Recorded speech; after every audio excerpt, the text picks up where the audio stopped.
Hi, everybody. It's Miss Maggie again.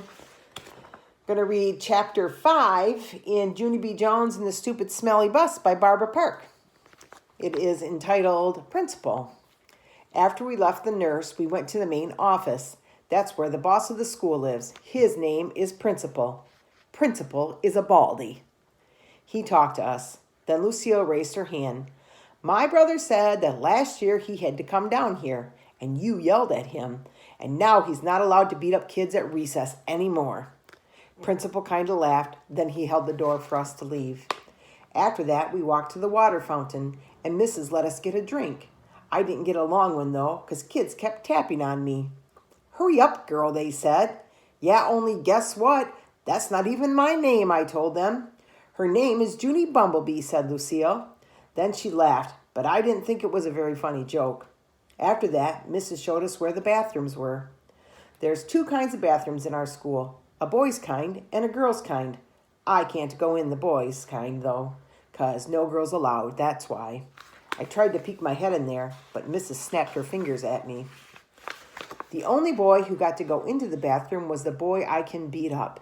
He was jiggling around very much. Then he started running all over the place, and he was holding the front of his pants. William, said Mrs., are you having an emergency? Then William said, yes, and he ran right in there. The rest of us walked back to our room. I touched Lucille's fingernails. She said that her fingernail polish is named Very, Very Berry. I would like to have my fingernails red too, I said, but I'm only allowed to have the kind of polish that makes them look shiny. Its name is Clear. Clear is the color of spit. I hate clear, said Lucille. Me too, I told her, and I also hate yellow, which is the color of the stupid, smelly school bus. Lucille nodded her head. My brother said when you ride home on the bus, kids pour chocolate milk on your head. Then all of a sudden, my stomach felt very squeezy again because I had to ride the bus home, that's why. Why did you have to tell me that for, Lucille? I said, kind of grouchy. After we got back to room 9, we did some more work. It was a game to help us learn each other's names. I learned Lucille, and also a girl named Charlotte, and another girl named Grace. Then I learned a boy named Ham, which is what we eat at Grandma Miller's house. Pretty soon, Mrs. clapped her loud hands together. Okay, everyone, gather your things. It's almost time for the bell. Then I heard a noise in the parking lot. It was screechy brakes. And so I looked out the window and I saw the school bus. It was coming to get me. Oh no, I said kind of loud. Now I'm going to get chocolate milk poured on my head. Then I chewed on my fingers. Get in line, said Mrs. When we get outside, I want all of my bus students to come with me. The rest of you must go to the crossing guard. Everyone was lining up. I was the very last one. Just then the bell rang and Mrs. marched out the door. Then everybody else marched out too. Except guess what? I didn't. Oh no, what did she do? Chapter 6, a good hider. Oh boy, look at her. Uh-oh. When you're the very last one in line, nobody watches you. That's how come nobody saw me when I ducked behind the teacher's desk and hid. I'm a good hider. One time at Grandma Miller's house, I hid under the kitchen sink. Then I made a growly sound and sprung out at her. I'm not allowed to do that anymore. Anyway, I stayed scrunched behind the teacher's desk for a while, and then I saw a better place to hide. It was the big supply closet in the back of the room. And so I ran back there very fast, and I squeezed onto the bottom shelf. I squeezed right on top of the construction paper. Most of me was comfortable, except my head was sort of tight, and my knees were all bended, like when I do a somersault. Then I pulled the door mostly closed. Don't shut it all the way, though, I said, and I mean it. I said that right out loud. I stayed real quiet for lots of minutes. Then I heard noises in the hall, and some feet came running into the room. Big people's feet, I think. What happened? I heard someone ask.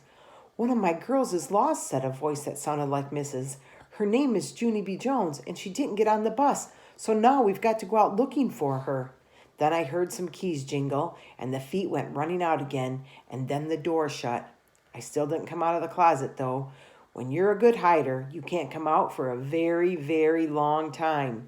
I just stayed there all bended up, and I told myself a story.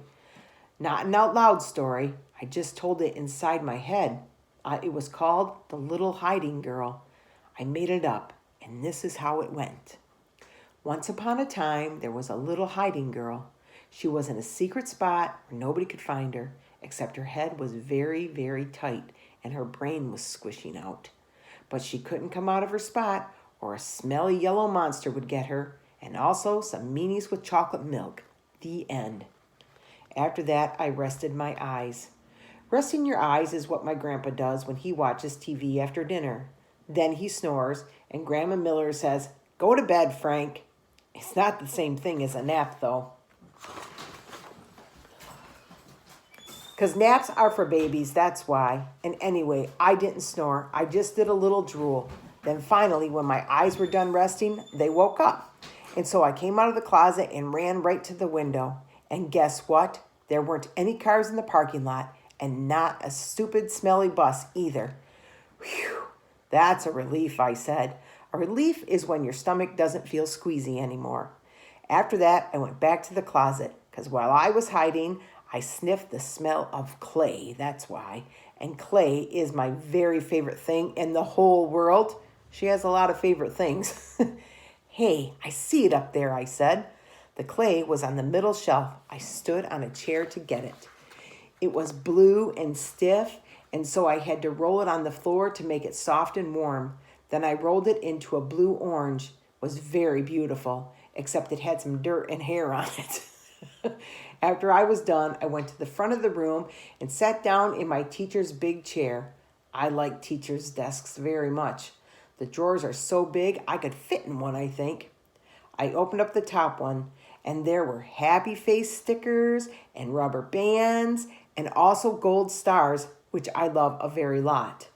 I stuck one on my forehead. Then I found paper clips and red marking pens and new pencils with no points and scissors and travel tissues. And guess what else? Chalk, I said. Brand new chalk that's not even out of its little box yet. Then I stood up on my teacher's chair and clapped my hands together very loud. I want everyone to find a chair and sit down.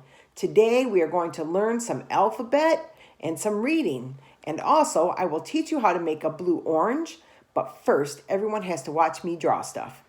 Then I went to the board and drew with my brand new chalk. I drew a bean and a carrot and some curly hair. Then I wrote some O's. O's are my bestest letter. After that, I bowed. Thank you very much, I said. Now you all may go out for recess, I smiled. Except for not that Jim. There we go, that's the end. Tomorrow's chapter 7, Peeky Holes and Spying.